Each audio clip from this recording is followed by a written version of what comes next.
Ni mpongeze muamuzi wa mchezo kwa sababu aliamua kitu ambacho kilikuwa ni sahihi. Lazima tuelewe kitu kimoja kwamba kuna maeneo ambayo yanamlinda goalkeeper na kuna maeneo ambayo yanamlinda mchezaji. Kwa hiyo lazima utambue kwamba goalkeeper alikuwa katika eneo gani na tukio lilitokeaje. Mfano goalkeeper akitoka nje ya box mara nyingi sana anakuwa katika eneo la hatari, na ndio maana akidaka nje ya boksi anaadhibiwa kwa kadi nyekundu. Lakini akiwa ndani ya box anakuwa ni maeneo yake ya kujidai. Ndio maana mara nyingi sana wakati wa kupiga kona hautakiwi kumgasigasi goalkeeper. Ingawaje kuna kitu cha kujifunza kutoka kwa timu yangu pendwa, kwa maana Arsenal the Gunners, kile ambacho anakifanya katika mipira set pieces, akiwepo Ben White mara nyingi sana huwa anaenda kukaa kwa goalkeeper, anamnyima uhuru yeye kufanya kitu chochote, alafu ikipigwa kona ama faulo anamgadi hivi kama anatoka. Nadhani ni timing nzuri ambayo anaifanya. Kwa hiyo kwa Silver Striker kwenye lile jaribio ambalo ilisababisha goli ambalo lilikataliwa, kwangu mimi ilikuwa ni offside, ilikuwa ni faulo kwa sababu ni eneo la Djigui Diarra, lakini pia kwenye kuruka pale kuna contact ambayo iliweza kutokea, ndio maana muamuzi akaamua kuwa sio goli. Kwa kwangu mimi niliangalia tena nikaona muamuzi alikuwa upo sahihi, halikupaswa kuwa goli kama vile ambavyo alikuwa ameamua. Yes. Zilikuwa dakika 90 kuzana namna gani Young Africans dhidi ya Silver Striker? Bado zilikuwa ni dakika 90 za Young Africans kukaa chini kujitafakari timu yao inacheza style gani, lakini pia wao wamejipangaje hasa katika michuano hii ya CAF Champions League. Pengine labda unaweza ukasema Engineer Hersi alikuwa yupo mbele ya muda kwa sababu hakutaka kuwapa pressure wachezaji kwa kile ambacho alikisema kwamba plan yao ama target yao ni kuingia hatua makundi. Kwa anaweza akasema tayari tumefikia target, ingawaje pia bado tunaamini sio malengo yao wao kuingia hatua ya makundi. Lakini lazima tufahamu kwamba Young Africans kuna wachezaji ambao wana fatigue, kwa maana kuna wachezaji ambao wametumika na wanahitaji kupumzika. Kweli ni wachezaji pendwa, lakini pia ni wachezaji ambao shabiki wote wa Young Africans ukimwambia pange kikosi anaweza kuwapanga hawa wachezaji. Lakini timu yoyote duniani mkisurvive kwa misimu minne pasipo kufanya maingizo kwenye kikosi chenu, basi kuna hatari kubwa sana ambayo inaweza katokea kama hivi timu kidogo inakuwa inapoteza ile uhalisia wao wa kucheza. Kwangu mimi hapa naamini ni muda wa Maxim pia Zingeli kupumzika. Muona nini? Kwa sababu nimeona kila game inavyoenda naona kuna vitu fulani vinapungua kwake. Energy inapungua, lakini pia maarifa nayo yanapungua, na kuna namna fulani simuone Max Zingeli yule ambaye nimemzoea, inabidi apumzike. Kuna kitu ambacho Young Africans wanatakiwa kujifunza kutoka kwa klabu ya Manchester City. Manchester City kuna muda unaweza kumuona Phil Foden akawa mzima, lakini mwalimu akamweka nje kwenye nafasi yake, ukaona wanatumika baadhi ya wachezaji wengine. Yaani kwa mfano kama Mathew Nunes, mchezaji ambaye alitoka Southampton akaja katika klabu ya Manchester City wakati ya Kyle Gundogan anaondoka. Wengi tulitegemea kwamba kile ambacho alikuwa anakifanya Wolves akienda katika klabu ya Manchester City atakuwa anacheza game in game out. Lakini alikanje takriban mechi karibia 8 mpaka 10. Haonekani uwanjani. Anajua nini ambacho alikuwa anakifanya Pep Guardiola, kwa maana alikuwa na keep energy yake. Baadaye akiona kwamba mfano Phil Foden kiwango kimeshuka, basi Foden anaenda nje, anaingia Mathew Nunes. Kwa hiyo ni namna fulani ambavyo watu wengi wakawa wanaona Manchester City anakuwa na speed ya hali ya juu, yani timu ambayo inakuwa na energy, yani haibadiliki kwa sababu mwalimu anajua jinsi gani ya kuwatumia wachezaji. Lakini kwa Young Africans kuna wachezaji ambao wametumika. Mchezaji kama Maxim pia Zingeli mimi naona anastahili kupunguziwa muda wa kucheza. Racine Kouma ana uwezo wa kucheza kwenye nafasi ambayo anacheza Maxim pia Zingeli, kama mwalimu anataka kumtumia kama kiungo, akitaka kumtumia kama winga pia mawinga wapo. Celestine kuwa ni muda ambao anatakiwa kucheza sasa. Lakini pia ukiangalia Ibrahim Abdullah Baka naye anastahili pia kupumzika. Baka pia anastahili kupumzika. Mara ya mwisho muingiza Mwamnyeto? Hapana, kuna Frank Asink anaweza akacheza kwenye hilo eneo. Hata Bakari Nondo Mwamnyeto kuna baadhi ya game anaweza akacheza. Mimi siamini kwamba kama mfano mechi ya tarehe 29 dhidi ya Mtibwa Sugar, sidhani kama Bakari Nondo Mwamnyeto anashindwa kuhimili. Sidhani. Na kuna baadhi ya mechi sijui Mashujaa nani, sidhani kama Bakari Nondo Mwamnyeto anashindwa kuhimili captain. Kuna mechi ambazo Ibrahim Abdullah Baka anatakiwa pumzike. Mara ya mwisho, mechi ya mwisho anacheza Tanzania Ibrahim Abdullah Baka, nakumbuka Osman Kadh, nadhani wengi tunamjua, refari wa zamani huyu, alisema kwamba anatakiwa watu wa saikolojia akae naye chini Ibrahim Abdullah Baka. Kama saikolojia yake ipo vizuri, basi ni muda ambao anatakiwa kupumzika. Kama saikolojia yake ina changamoto, basi inabidi yake kuna changamoto, kwa sababu kuna namna alikuwa anacheza foul hadi unajiuliza, au anacheza foul mradi apate kupumzika.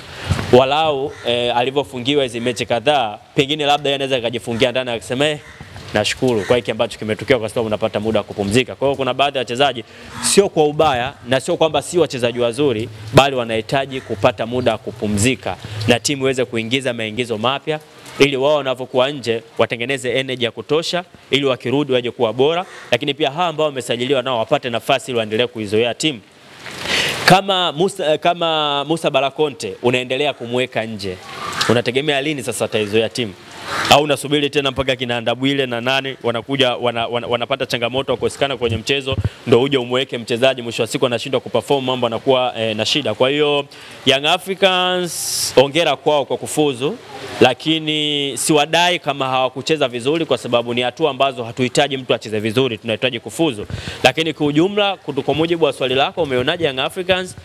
Bado nimeona Young Africans ambayo imekuwa ya kawaida sana. Pengine labda wabadilike, kama ataendelea hivi labda naweza changamoto yote naweza kawakuta kwa wao. Baada ya mechi kumalizika, Young Africans walimtambulisha kocha kutoka Ureno, Pedro. Kwa jinsi ulivyomwona kocha, unamwona ni kocha ambaye ataweza kuendana na falsafa ya Young Africans na malengo yao waliojiwekea kwamba kufika makundi, japokuwa tayari ameshafika makundi na kuchukua ubingwa NBC Premier League pamoja na FA. Pedro Goncalves, moja ya makocha bora sana ambao wamewahi kutokea kwenye taifa la Ureno, ambaye pia amefanya vizuri sana kwenye timu ya taifa ya Angola. Lazima tujue kwamba ujio wa Pedro Goncalves unampunguzia majukumu raisi wa klabu ya Young Africans, kwa maana Engineer Hersi Said. Kwa nini nampunguzia majukumu? Lazima kwanza tujue Pedro ni historia yake imeanzia wapi. Pedro alianza kama scout wa Sporting CP, kwa maana wengi tunaijua timu ambao wamecheza Cristiano Ronaldo na baadhi ya mastaa wakubwa sana ambao wamekupita pale, kina Rafinha wote wamepita pale, kina Rafael Leao na kadhalika. Yeye alikuwa kama scout, na miongoni mwa wachezaji ambao wale wa scout ni Rafinha ambaye kwa sasa anacheza katika klabu ya FC Barcelona. Yeye ndo ambaye alimscout. Lakini baadaye kama scout alijiendeleza kielimu na akaweza kupata leseni yake ya ucoach, akaajiliwa katika timu ya vijana ya Sporting Lisbon. Na wakati anaingia Sporting Lisbon, unamjua Rafael Leao, mchezaji wa AC Milan. Yes, aliwahi kufundishwa na Pedro Goncalves. Kwa hiyo unaweza ukaona amewafundisha pia wachezaji wakubwa ambao sasa wapo. Hata Mathew Nunes ambaye yupo katika klabu ya Manchester City pia aliwahi kupita katika mikono ya Goncalves. Kwa hiyo unaweza ukaona amekaa pale kwa hivyo.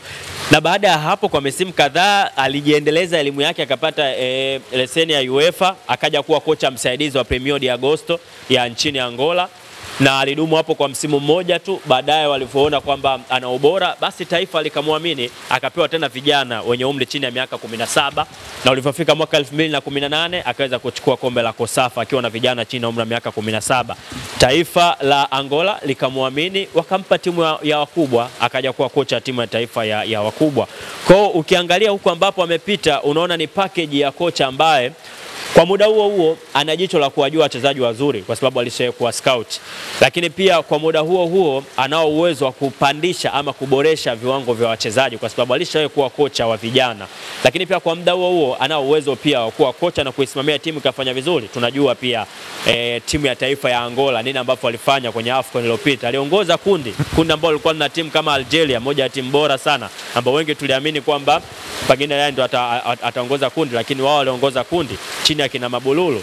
Lakini pia aliwahi kuchukua kombe la Kosafa katika taifa la South Africa msimu wa mwaka 2024. Kwa hiyo unaweza kuona kwamba ni moja ya makocha ambao CV yao inaweza isiwe ndefu sana. Wenyewe wakwambia wasifu wake unaweza usiwe mrefu sana, lakini ukawa mfupi alafu wenye tija na wenye mambo makubwa sana. Ndio maana umeona Engineer Hersi amefurahi, kwa sababu sasa hivi Engineer Hersi hatakuwa tena anahangaika nende huku, hapana. Tayari na majukumu, mjumbe wa FIFA huko kwa mashindano ya vilabu, lakini pia mwenyekiti wa vilabu Afrika. Kwa unaweza kuona majukumu yale sasa ya scout anaweza akamwachia Goncalves Pedro, na anaweza akawasiliana naye tu kwamba umemwona mchezaji fulani kabaki kutoela na kadhalika. Kwa hiyo natarajia dirisha la usajili litakapofunguliwa dogo, huenda tukaona vipaji vikubwa sana vikiletwa katika kosi cha Young Africa. Jana kocha aliweza kutazama mechi ya juzi, kocha aliweza kutazama mechi ya Young Africans dhidi ya Silver Strike, na katika mechi hiyo tumeona kuna namna Dube alikuwa amekosa baadhi ya magoli, mengine mpaka magoli ya wazi. Kuna namna inakuwa kama Dube inaweza kumwalibia kwa huyu kocha mpya. Inawezekana, lakini pia inaweza isiwezekana, kwa sababu taarifa ambayo nimeipata ni kwamba mwalimu alivyofika alihitaji kukutana na Dube ili ajue nini ambacho kinamsibu, na kubwa zaidi kile ambacho kimemshtua ni namba zake Dube ambazo ameziona, kwa sababu kocha ukishaingia kwenye timu lazima utapewa mafaili ya wachezaji, unaanza kujua profile za wachezaji, mchezaji wa aina gani, tabia yake ipoje, sehemu gani anaweza kumudu. Sasa ukiangalia kile ambacho alikifanya Dube msimu uliopita, magoli 13 kwa NBC, na ukiunganisha ana zaidi ya magoli 15 kwa michuano yote, alafu kile ambacho amekifanya pale magoli zaidi ya 3 ambayo ameyakosa kwenye mchezo mmoja, kama kocha unaweza ukapata wasiwasi. Kwa hiyo inabidi ukutane naye mchezaji mwenyewe ujue nini ambacho kinamsibu.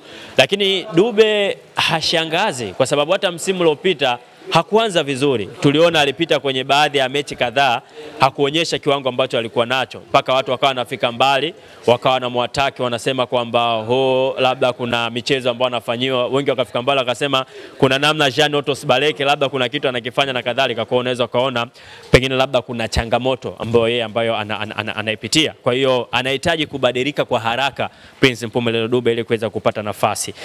Mbaya zaidi amepona Clement Walidi Mzize. Kama mwalimu ataendelea, ana nafasi kubwa sana yawe kuweza kumuonyesha mwalimu. Otherwise kama akishindwa, basi unaweza tukamwona akiondoka, kwa sababu tumeona pia wachezaji ambao walikuwa bora lakini walikuwa wanaondoka kwenye timu kwa tatizo hapa na pale. Mpaka kesho watu wanashangaa kwa nini General Moses Piri aliondoka katika klabu ya Simba wakati huo Simba bado ana struggle na striker. Kwa hiyo kuna vitu kadhaa vinaweza vikamuondoa mchezaji, saikolojia yake, ama injury, ama kutoanza vizuri alafu unakuja mwenzao anaanza vizuri unapotea. Pengine labda tunaweza tukaona Young Africans kama misimu hili iliyopita wakati wanamsajili Fiston Kalala Mayele pamoja na Heriti Ebeneze Makambo, wengi tuliamini Makambo anaweza kaenda kupata nafasi, lakini Makambo alivyopata injury, Fiston Kalala Mayele anapata nafasi, anaweza kufanya vizuri nafasi yake. Mwisho wa siku Makambo huyu ambaye wengi tulitabilia atakuja kuwa bora, ndio yeye akaja kaondoka. Kwa hiyo kama Dube hatobadilika, basi kinaweza kikamkuta kile ambacho kilimkuta Makambo wakati anacheza pamoja na Fiston Kalala Mayele. Tuzungumzie Simba Sports Club ambao walicheza hawa jana na wameweza mechi kuisha bila na vile vile wameweza kutinga hatua ya makundi. Ulikuwa ni dakika 90 za namna gani Simba dhidi ya Nsingizini Hotspurs? Bado ni ngumu kuielezea Simba kwa hivi sasa, kwa sababu Dimitar Pantev amekuwa akituchanganya, hasa sisi ambao tuna analyze michezo, kwa sababu amekuwa akifanya vitu ambavyo tunajiuliza ni kwamba nini ambacho anakihitaji, lakini ukiangalia kiundani unaweza kuona bado ni kocha ambaye anatamani na anaitafuta ile first 11 yake yeye mwenyewe, kwa sababu ni kocha ambaye ana mastreka watatu ambao wote ni mastreka bora. Kwa maana unamzungumzia Suleiman Mwalimu, amefanya bora sana kwenye FIFA Club World Cup, alicheza dhidi ya Juventus, alicheza dhidi ya Manchester City, unaweza ukaona kwamba ni CV kubwa ambayo yupo nayo. Lakini Jonathan Soa tumeona namba zake ambazo ameziweka, nusu msimu anafunga magoli 13 akiwa na Singida Black Stars. Lakini Steven Dese Mukwala pia amefanya bora sana akiwa na klabu ya Wekundu wa Msimbazi Simba. Hawa mastreka wote, lakini unaona mwalimu anaingia anacheza na force number 9 ambaye ni Jeshua Budo Mutale. Kwa hiyo unaweza ukajiuliza nini ambacho alikuwa anakitafuta.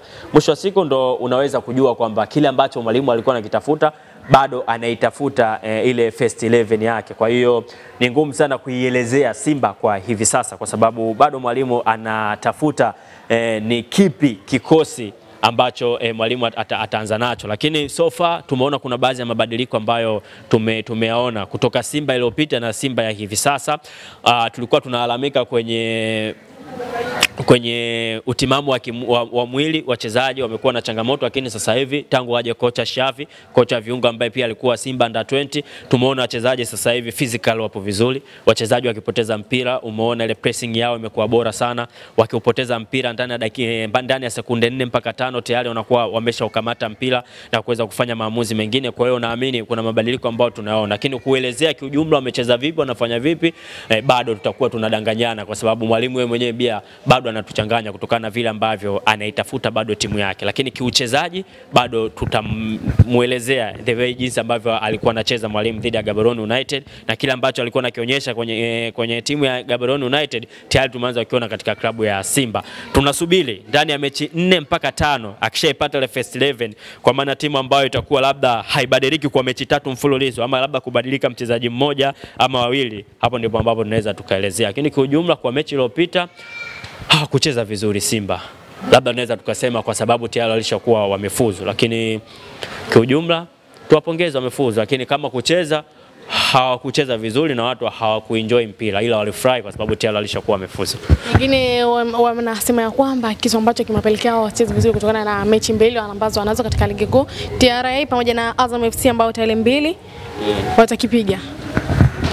Yeah, hapo ndo unaweza ukapata majibu ya kile ambacho nimetoka kuzungumza, kwamba mwalimu alikuwa na wachezaji lakini wachezaji alijaribu kuweka nje, pengine labda alichanga vizuri karata zake. Ana mechi mbili ambazo zinaongozana na si mechi ndogo dhidi ya TRA, timu ambayo umeona haijaanza vizuri kwenye ligi, lakini ni moja ya timu ambazo huwa zinatamani sana kukutana na vigogo. Msimu uliopita walikuwa wanaitwa Tabora, walimfunga Young Africans, sasa hivi wanaitwa TRA. Ingawaje pia hawakuwahi kupata ushindi dhidi ya Simba, lakini labda inaweza ikawa chachu wao kuweza sasa kuona kwamba huenda tukapambana tukaweza kupata ushindi wetu kwa mara ya kwanza, lakini wanaenda kucheza dhidi ya Azam FC. Umeona moja ya timu bora na timu kubwa sana kwa hivi sasa, kocha wao bora Florent Ibenge ambaye CV yake ni kubwa sana kuliko makocha wote ambao wapo NBC. Mwalimu labda ameamua kugawa wachezaji, labda Funguli litacheza mechi hii, Funguli litacheza mechi hii, Funguli naweza likacheza mechi hii. Kwa hiyo kwa hiki ambacho umekiuliza, kama alipumzisha wachezaji kwa ajili ya hivyo, itakuwa kitu kizuri. Mwisho wa siku tunabaki kwenye objective, zimeendaje? Wamefuzu? Ya, wamefuzu. Vipi hizo mechi mbili? Kapumzisha wachezaji ili waweze kufanya vizuri, tunasubiri tuone. Akifanya vizuri tutampongeza, asipofanya vizuri basi tutarudi kuongea kile ambacho wengi tulikuwa tunakihisi. Shukrani sana. Asante sana.